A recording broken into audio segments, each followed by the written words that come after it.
नमस्कार दोस्तों, आप सभी का बहुत बहुत स्वागत है हमारे लूसेंट क्लासेस चैनल में। मेरा नाम है नितिन कुमार। दोस्तों, आज की इस वीडियो में हम लोग पढ़ेंगे मई मंथ्स का समिट्स के बारे में। जो जो समिट्स इंपॉर्टेंट हमारे हुए हैं उन सब के बारे में तो एक एक करके समझेंगे आपके लिए क्या क्या इंपॉर्टेंट है जानने के लिए। तो चलिए फिर शुरुआत करते हैं। शुरू करने से पहले दोस्तों बता दें, जो लोग चैनल पर नए हैं चैनल को सब्सक्राइब करके हमें सपोर्ट करें, और इसी तरह का वीडियो अगर पसंद करते हो तो चैनल का नोटिफिकेशन जो बटन है उसको ऑन रखें, ताकि कोई भी मैं वीडियो डालूँ तो नोटिफिकेशन अब तक मिलती रहे। इस वीडियो को अगर पीडीएफ चाहिए तो हमारा टेलीग्राम चैनल है, उसकी लिंक मैं डिस्क्रिप्शन में दे दिया हूँ, वहाँ से आप इसको डाउनलोड कर सकते हो पीडीएफ। और अगर आपको नहीं मिल रहा है उस पर तो मैं वेबसाइट का लिंक दे दूँगा जहाँ से आप लोग डाउनलोड कर लोगे। चलिए फिर शुरुआत करते हैं। पहले हम लोग बात करेंगे कि इंडिया और नॉर्डिक समिट हुआ। यहाँ पर बात करें तो जो नरेंद्र मोदी जी थे वो मई महीने में यहाँ पर विजिट किए डेनमार्क को, और भी बहुत सारे 3 नेशन को विजिट किए, जैसे कि जर्मनी फ्रांस में गए थे।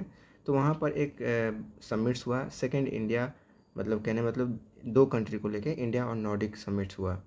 ठीक है। और ये बता दूँ कि ये कहाँ हुआ, आपका जानने लायक क्या क्या चीज़ है।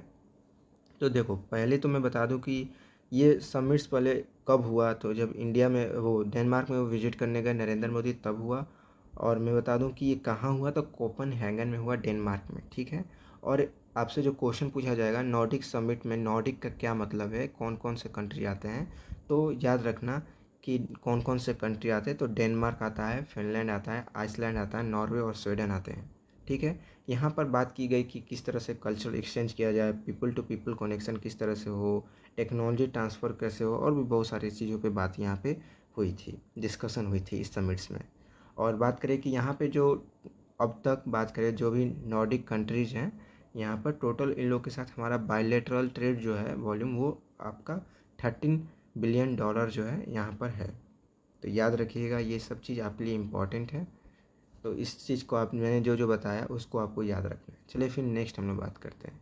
नेक्स्ट है दोस्तों कि एससीओ की समिट हुई थी। तो एससीओ की समिट्स में बहुत सारी होती है, तो उसमें एक एंटी टेरर मीटिंग हुई थी, ठीक है, जो कि दिल्ली में हुआ।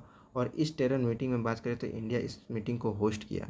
बहुत सारे टेंशन होने के बावजूद भी, जैसे इंडिया और चाइना में जो एलएसी का टेंशन है, और रसिया यूक्रेन में जो अभी वार चल रहा है, उस चीज़ को लेते हुए ये समिट्स की गई। और ये आपकी 16 मई से लेकर 19 मई तक रही, न्यू दिल्ली में हुआ। ठीक है। और बात करें कि यहाँ पर पाकिस्तान को भी इनवाइट किया गया पहली बार। तो आपको ये चीज़ याद रखना है कि एससीओ को AC SCO anti terror meeting जो हुई थी वो कहाँ हुई थी, और वीडियो कॉन्फ्रेंसिंग के जरिए हुई थी, याद रखिएगा किस तरह से हुई थी। और ये भी पूछा जाएगा कि कौन सी कंट्री इसको होस्ट की थी। ठीक है।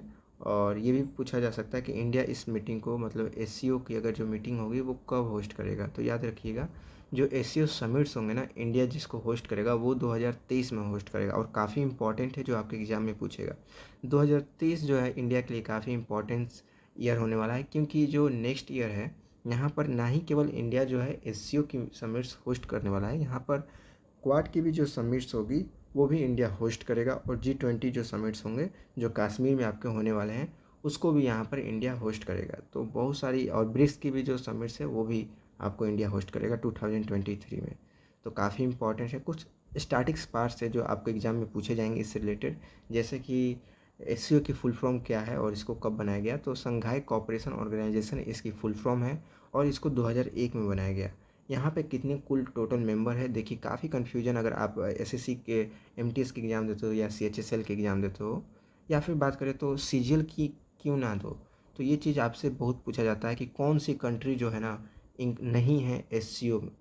ठीक है। तो याद रखना कि एससीओ कंट्री, टोटल कंट्री कितने हैं, तो कजाकिस्तान है, चाइना है, किर्गिस्तान है, अजिकिस्तान है, उज़्बेकिस्तान है, पाकिस्तान है, और इंडिया, चाइना, रसिया है।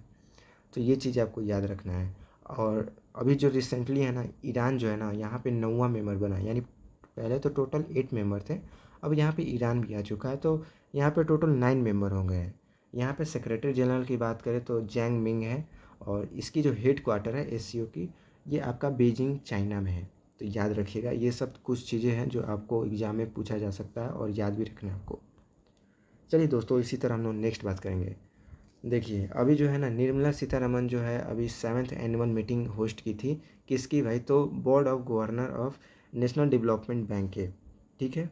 और यहाँ पर बात करें तो इस मीटिंग को अटेंड किया गया जितने भी गवर्नर हैं ब्राज़ील, चाइना और रसिया और साउथ अफ्रीका, इन लोग के द्वारा भी इनके जो गवर्नर हैं इस मीटिंग को अटेंड किए।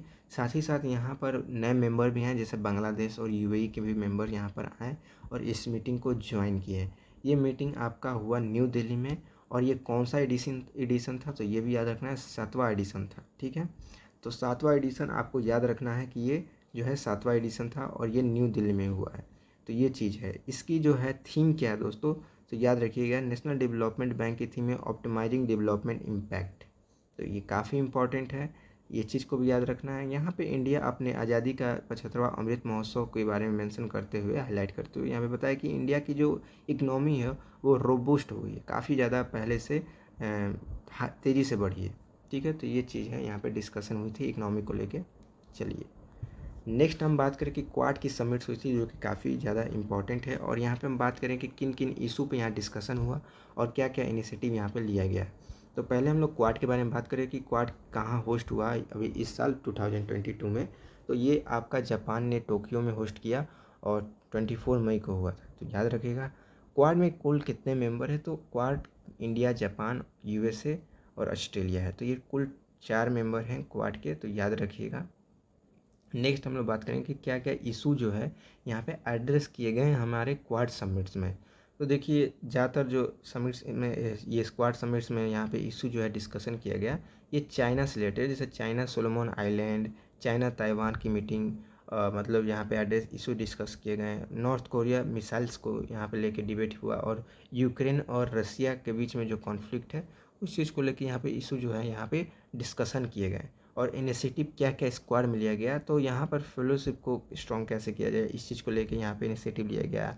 फिर इंडो पैसिफिक पार्टनरशिप में मैरीटाइम डोमेन में यहाँ पे क्या इनिशिएटिव लिया जाए, उसके ऊपर यहाँ पे डिस्कशन हुआ। फिर वैक्सीन पार्टनरशिप को लेकर यहाँ इनिशिएटिव लिया गया, और स्पेस कॉपरेशन को लेकर यहाँ पे कि आपस में 4 कंट्री मिलकर किस तरह से यहाँ पे टेक्नोलॉजी, स्पेस टेक्नोलॉजी को बढ़ाएंगे, उस चीज़ को यहाँ पे लेकर डिस्कशन हुआ क्वाड समिट्स में। तो काफ़ी इंपॉर्टेंट है, इस चीज़ को भी आपको याद रखिएगा। चलिए फिर हम लोग नेक्स्ट बात करें। नेक्स्ट है हमारा कि यहाँ पर 7th जो है 7वां एडिशन था ब्रिक्स कल्चरल मिनिस्टर मीटिंग की, तो याद रखिएगा। और यहाँ पर बात करें कि इस मीटिंग को यहाँ पे किस इंडिया की तरफ से कौन यहाँ पे अटेंड किया, तो यहाँ पे जो मीनाक्षी लेखी हैं, मीनाक्षी लेखी एक कल्चरल और एक्सटर्नल अफेयर मिनिस्टर है, तो याद रखिएगा इस चीज़ को भी। और यहाँ पर बात करें तो वीडियो कॉन्फ्रेंसिंग के जरिए यहाँ पर होस्ट किया गया। इसके द्वारा यह मीटिंग होस्ट किया गया, तो ये चाइना के द्वारा इस मीटिंग को होस्ट किया गया, और जितने भी ब्रिक्स मेंबर हैं वो सब इस मीटिंग में आए थे। ठीक है, वीडियो कॉन्फ्रेंसिंग के जरिए हुआ। और यहाँ पे केवल बात करें तो फोकस किया गया डिबेट जो है कल्चरल डिजिटलाइजेशन ग्रोथ को कैसे बढ़ाया जाए, ये सब चीज़ को, और कल्चरल हेरिटेज को कैसे प्रोटेक्ट किया जाए, प्रिजर्व किया जाए, इस चीज़ को यहाँ पर मतलब डिस्कशन हुआ। तो काफ़ी ज़्यादा इंपॉर्टेंट है, याद रखिएगा, बहुत ज़्यादा इंपॉर्टेंट है। नेक्स्ट है कि इंडिया पहली बार जो है ना इंटरनेशनल क्रूज कॉन्फ्रेंस 2022 यहाँ पर अटेंड किया गया है। इस मतलब यहाँ पे मीटिंग रखा गया पहली बार। ठीक है, और यहाँ पर बात करें तो ये मुंबई में हुआ है, इस चीज़ को भी याद रखिएगा। कहाँ हुआ, तो मुंबई में। और यहाँ पर बात करें कि ministry of port shipping waterway government of India के द्वारा और FICCI के द्वारा यहाँ पे एक साथ मिलकर इस ऑर्गेनाइजेशन ने मिलकर यहाँ पर इस मीटिंग को रखा है। ठीक है, और यहाँ पे बात करें तो इस मीटिंग में 8 MOU भी साइन किए गए इस मीटिंग के दौरान।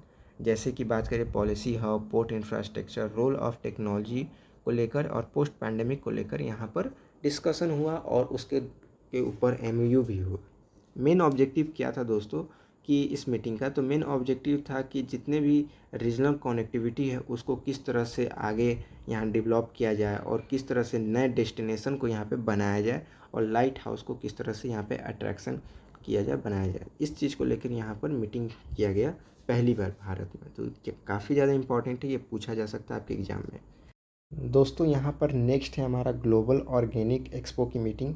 यहाँ पर ये जो मीटिंग है ये कौन सा एडिशन था, तो ये 3rd एडिशन था, और ये ऑर्गेनाइज किया गया था न्यू दिल्ली में। ठीक है, यहाँ पर बात करें तो इस मीटिंग की क्या थीम थी, तो प्रॉफिटेबिलिटी फॉर ह्यूमैनिटी। यहाँ पर जितने भी 200 ऑर्गेनिक कंपनी हैं जो भी सर्विस देते हैं, यहाँ इस मीटिंग को पार्टिसिपेट किए और अपने जितने भी उनके प्रोडक्ट हैं वहाँ यहाँ इस मीटिंग में डिस्प्ले किए। इससे क्या होगा कि इस मीटिंग के ज़रिए इन लोग को मदद मिलेगा कि इनको मार्केट बनाने में और लिंकेज के जो भी प्रोडक्ट हैं यहाँ पर कोई प्रॉब्लम नहीं आएगा। तो ये इस चीज़ को लेके यहाँ पे इस मीटिंग होता है हर साल। तो याद की रखिएगा कि काफ़ी इम्पोर्टेंट है ये भी मीटिंग। चलिए तो दोस्तों ये हमारे कुल आपका समिट्स था इम्पोर्टेंट, जो कि मैं आपके आने वाले एग्ज़ाम के लिए बताया हूँ। इससे आप अच्छे से पढ़िएगा। इसकी PDF मैं दे दूँगा अपने टेलीग्राम चैनल पे, वहाँ से आप डाउनलोड कर सकते हो। और अगर वहाँ ना मिले तो हम बात करेंगे कि अपने वेबसाइट की लिंक भी दे दूँगा जहाँ से आप PDF इसकी डाउनलोड कर सकते हो। तो दोस्तों वीडियो देखने के लिए लास्ट तक काफ़ी हम आप लोगों को धन्यवाद देना चाहूँगा। और अगर आपने चैनल को सब्सक्राइब नहीं किया है तो ज़रूर सब्सक्राइब करके हमें सपोर्ट करें। तो दोस्तों आज के लिए बस इतना ही। धन्यवाद। Thank you. Have a good day.